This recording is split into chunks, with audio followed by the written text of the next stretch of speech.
Hello, my name is Dwight Gillespie, and this is the Change Your Life channel on YouTube, and we thank you for tuning in today. And today we're going to do something a little different. We're going to do this, we're going to actually break it up into three parts. This is Peter over here, and you can say hello. We still got Walter on the other side.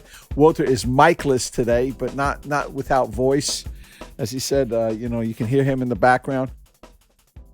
Today, because I've talked about it before, I want to kind of change the focus on the Change Your Life. And these are we try to give you practical things that you can do to improve your life.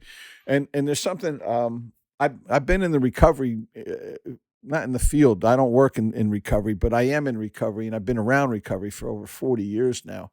I've been clean in a particular recovery 12-step program since August 10th of 2012. So however long that is now, we're in January already, right? Of 2024. Oh Yes. my God. Be dead before you know it. Anyway,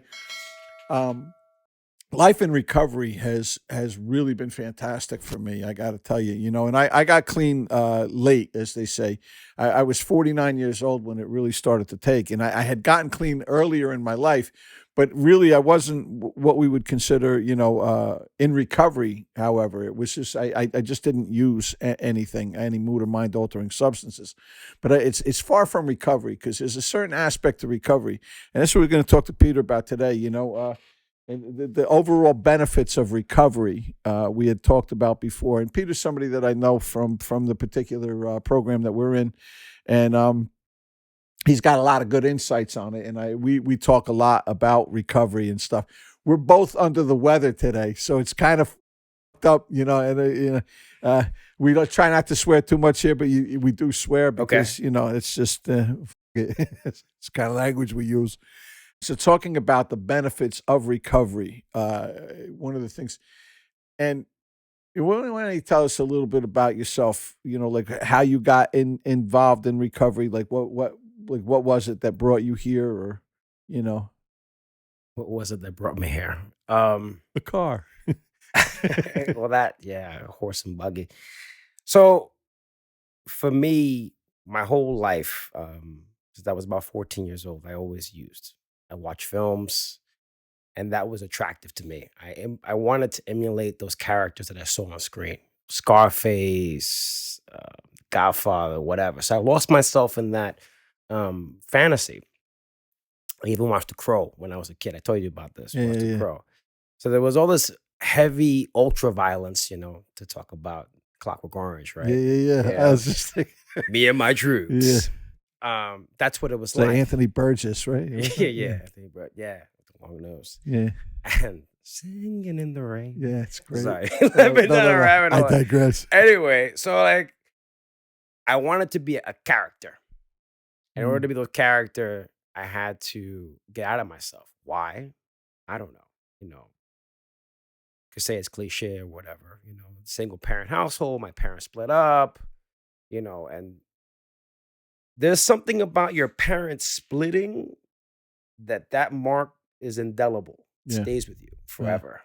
Mine stayed together Yeah. and had the same effect. Yeah. Well, whatever the case may be, and my mother, she did what she could, and she did a great job. She was able to put herself to school whilst raising me, but I spent a lot of time by myself.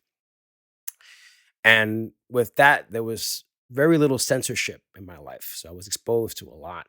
And I wanted to live as these characters I saw lived, because they tended to have autonomy and power within their own life.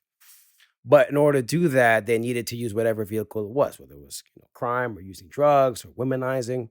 So I took on that. Mhm. Meaning, when I was introduced to weed around 14 years old, it sat very well with me. And I was able to be with the crowd, hang out, giggle, Yeah. bullshit, Yeah. laugh, whatever, Back drink. when it was all good. Yeah. Yeah, it was fun. But as I progressed through my life, the need became more. Mhm. Because for whatever reason, I was uneasy being in the state we are right now, Yeah. clean. It was very difficult for me to navigate my life clean without a substance, because I didn't have my armor. I didn't have my shield. Yeah. I didn't have the tools to traverse this life. It's interesting you said, because I often look at it like for my own, so like it became something that went from me using it to it using me, basically, where I really couldn't be me without it. I was so uncomfortable. Like at first, it made me fit in, and then it made me feel uncomfortable without it. Right? Yes, Yeah, I would agree with that because you talked about the benefits of recovery.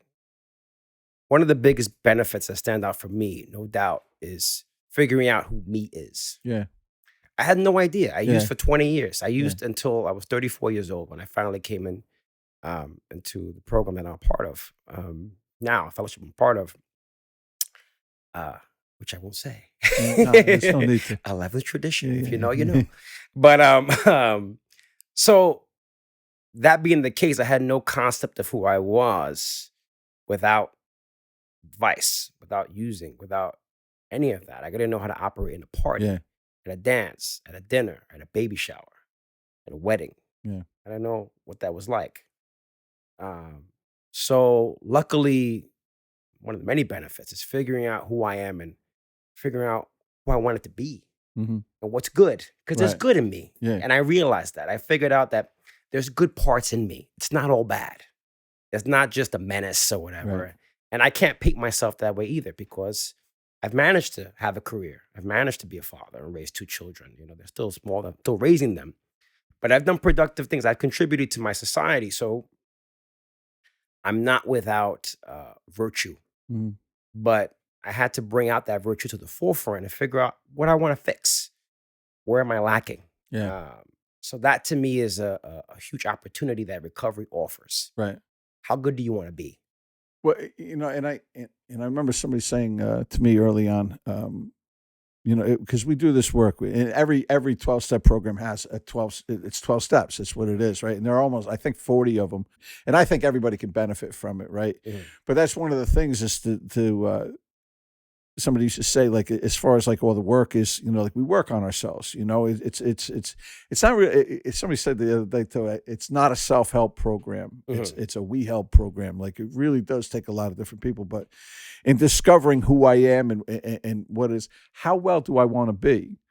Like we both know people that come in here and they do nothing. They don't do any of the work. They don't do. It's just they don't want to exhibit the things that they were exhibiting for whatever brought them in here. Whether you're in GA or OA or NA or AA or whatever your A is. They're good enough with just not doing that and not acting out on it. But some people take, and I feel that you're one of those people. I've gotten to know you pretty well over the last couple of years. You're one of those people that takes advantage of what's being afforded us here to make yourself a better person, to say, yeah, we have these assets, and to make those assets better and to diminish the defects as much as possible. We all have those too. Like, I don't care who you are. I talking to my mentor, I will say my sponsor, and again, every 12-step program has them, right? And talking about like defects and knowing, like I know, like there's always going to be something I'm working on, but the benefits of becoming more self-aware of that, and you just said it, becoming more self-aware, not just of my defects, because that's easy. That's something I did my whole life, and something that I really used over even is all these defects that I had, all the people I hurt, all the shame, all the guilt, all of this, right? But to realize that I also have assets and that I can enhance those assets. It's not just about diminishing the liabilities, but also enhancing the assets, right? And I think you found that to be the case as well, maybe. Yes. Yes. One thing I thought about is recovery has given me the insight to not be a slave to convention Oh, I like that. in the sense that for me, I was taught, oh, you get up, career, your family, all that stuff, arts, writing, all these things. That's a hobby. It's silly. You're not really going to do anything with it. You're not going to write or whatever. It's not true. No, It's a lie. Um, you can have the family. I have right, it. yeah, That doesn't mean you have to deny what's God given because I right, believe in God, yeah, right? So these talents that I have, I write, I perform, I've done music. I even have a song in a film, which is pretty cool. mhm, Um, and now I'm recovering. I started to think, I said, damn, I need to reconnect with my creativity. I've gotten so obsessed with my career yeah, while using because it's like to enhance my focus, to have energy to stay up and do more work. Right. It was like insane. And then that became the forefront Yeah. about money as opposed to what really brings you fulfillment. Money is necessary, obviously. I have It's a to live in tool. it's a tool. We live in a capitalist society, and I am for Somewhat. capitalism, you Yeah. know. But it's that doesn't mean I should forego what brings me joy, Right. writing. Right. And in recovery, we get talked about the 12 steps. We get to write. We get to write a lot. Yeah. And what better practice for a writer, Right. for a creative person than to be say, okay, now you gotta write about yourself. And you know, it's hard not to admit this. There is a level of arrogance or self-love. Man, it's hard to admit this. Yeah. But if you're a creative person and you're putting out stuff, there has to be something within you that says, I'm good. Yeah. Right. Yeah. And I forgot that. Yeah. That sounds crazy to say, but I feel like I forgot that I'm good at writing, at performing, at doing these things that were given to me.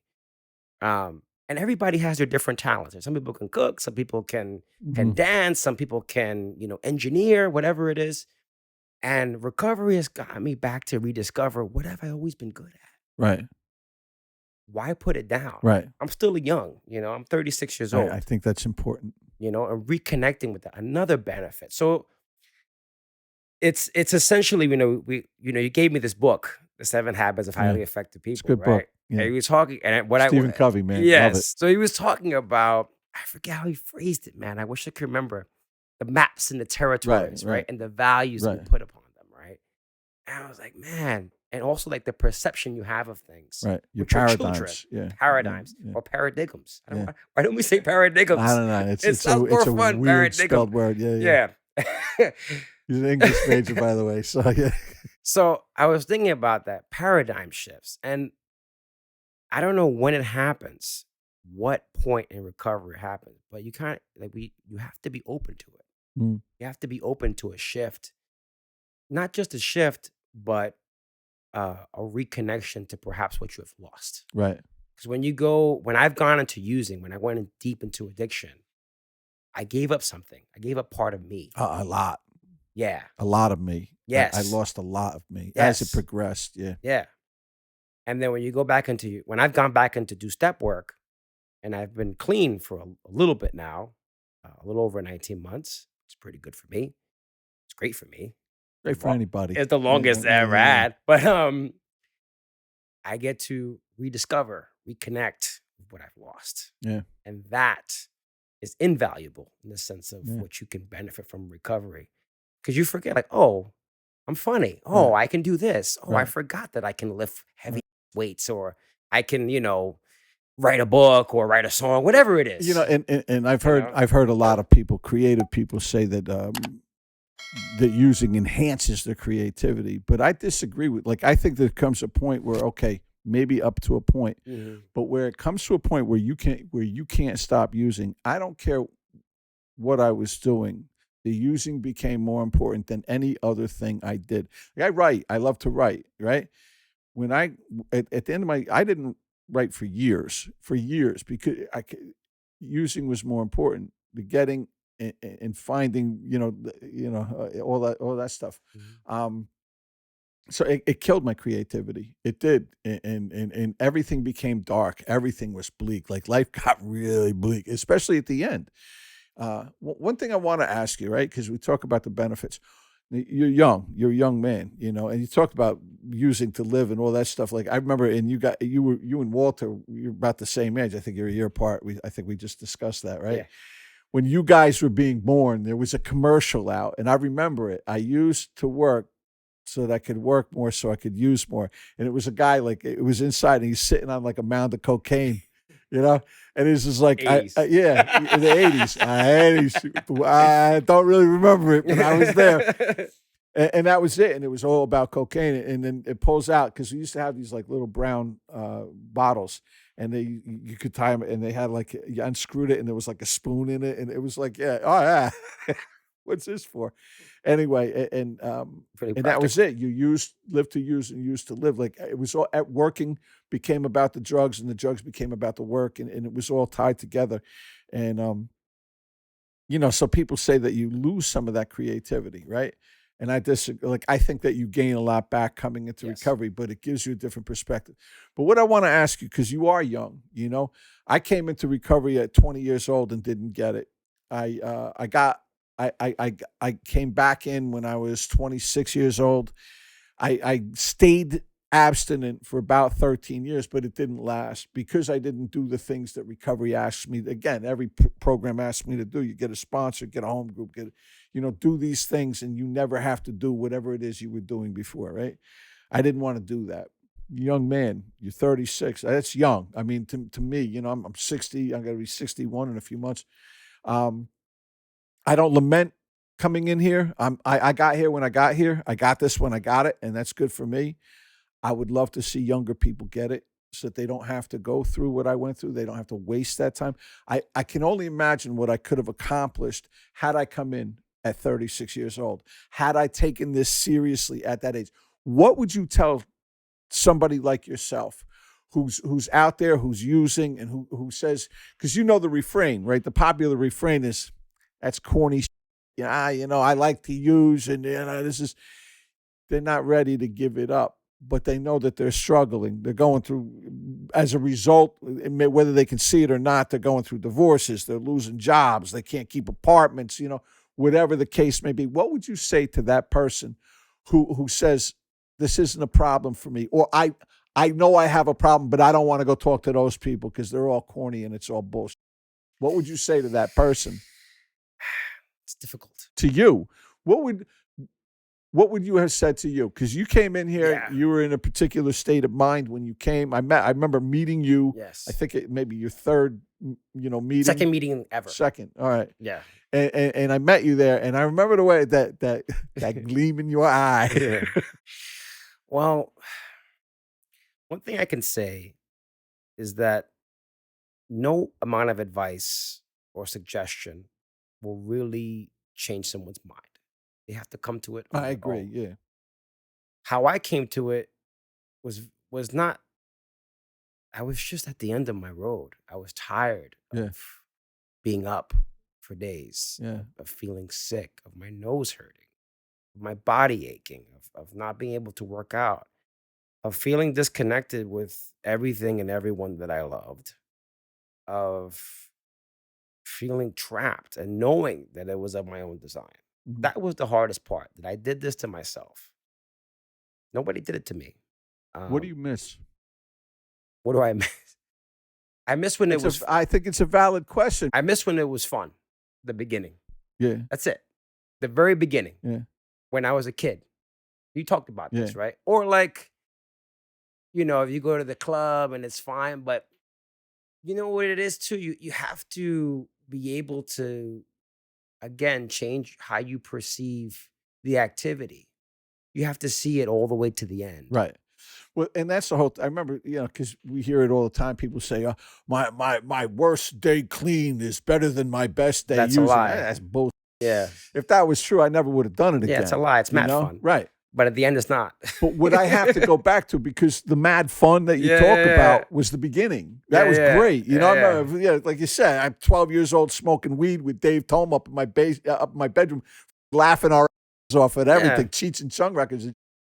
The problem is like the last two for me, it was like heroin got me. And the last 2-3 years of my use, it was me just wondering how many bigger and better ways I could kill myself, because I couldn't do it anymore. But I often wonder, because, that is a refrain. And I remember this one kid telling me, it's all corny. And I'm like, dude, you're 32 years old living in your mother's basement. Like, it don't get cornier than that. You have no connection with your kid. You can't keep a job. You can't keep a relationship. You can't drive a car. You can't, you can't keep an apartment. Like, all of these things that are going on in your life, and you're holding on for dear life. Do you think that happens out of fear? Well, there's a guy that I watch, and he says, You can plug it. Star I don't know. Report. Oh, Awesome. we did talk about that. Yeah. He always says that not all males are men. Very few nowadays, to be honest with you. Yeah. And there's a level of maturity that's required in order to be successful at recovery. That's been my experience for me. Um, you, I couldn't do this unless I was able to put down the things of children, the things of Right. little boys. Yeah. I regard, partying, getting hungover, throwing Yeah. up, using excessively, blowing your money on Right. things you don't need. It's childish. It's not what a man does. A Right. man secures his future, thinks about his family, saves his money, Yeah. works Yeah. hard, has integrity. Yep. We're in agreement. These are the Yeah. things that, if he wants to have fun, all right, let's go bowling. hmm Let's go shoot pool. Let's go hiking. Right. Let's go to the gym. Right. Productive things. Let's build a company. Let's write a song. Yeah. That's the things that I'm interested in. Let's do a podcast. Yeah. Let's talk about recovery. Yep. Let's expand ourselves a little Yeah. bit as great men have done throughout history. The greats, Marcus Aurelius, Mhm. for one, the Stoics or whatever. Jordan Peterson Yeah. talks all the time, writes Yeah. books, Yep. tries to elevate young men. Right. I'm with that. Yeah. I support that wholeheartedly. So when you come into recovery, you got to be ready to grow up a little bit. Yeah. Show up to grow up, grow up or die. I Yeah. heard that and I was like, Grow or go. resonated with That's me. it. Yeah. it resonated with me because it's funny. Lately, I've been revisiting music from when I started using. hmm And I was like, okay, I'm kind of coming back to when I started. And I was thinking, why am I doing that? I said, okay, what did I let go at that point? What was I thinking at that point? I was like, oh, I wanna do all these things, but I'm scared. hmm I'm scared. I want to be, Fear's a horrible yeah. thing. So I said, you know what? It's easier to just get high. Right. And And there it is. Yeah. Yeah. and you know something, Dwight? I'm still scared. Yeah. Um, But what is courage, right? Courage is being Yeah. afraid and doing it anyway. right. We're coming to the end of this, and Okay. I wanted to end with a thing. We don't sell recovery. Mhm. I'm going to end by telling the story. And I know I've told you this before. Mm. The kid who asked me, "Well, why should I do this?" Right? And it's a valid question. I said, I have no idea. I don't know. I said, if you think that shooting dope and where you were at the end was better than what you're doing now, then go shoot dope. Oh, how can you tell me? Oh my God. Because I don't know what got you. It's a personal journey is my point. Like, this is all a personal, you had your personal journey. Like, your bottom may be different than my bottom, but that feeling of emptiness and everything, I think is consistent among everybody. And filling that up with something positive, it has been the biggest change in my life. And you have any last thoughts on that? Yeah, I mean, I would agree with that. This program, this fellowship, gives you all the opportunity to fill your life with benefits, Mhm. whatever they may be. Whether it's going back to the gym, reconnecting with your children, your family, discovering a lost passion, being a better employee, Yeah, right? yeah, Like showing up for work clean, very simple, yeah, yeah. being yeah. decent, being very decent Being at the minimum. employable. Yeah. Yeah. So Being able to hold a job. you have to. For me, I always ask myself, what do I want? What do I want out of life? The Yeah. most that I can get, Right. within reason, Right. and not at the expense of someone Right. else. Right. That's it. There you go. It's been great. We're going to do a couple of segments here, but this is the first one. We'll be back in a little bit.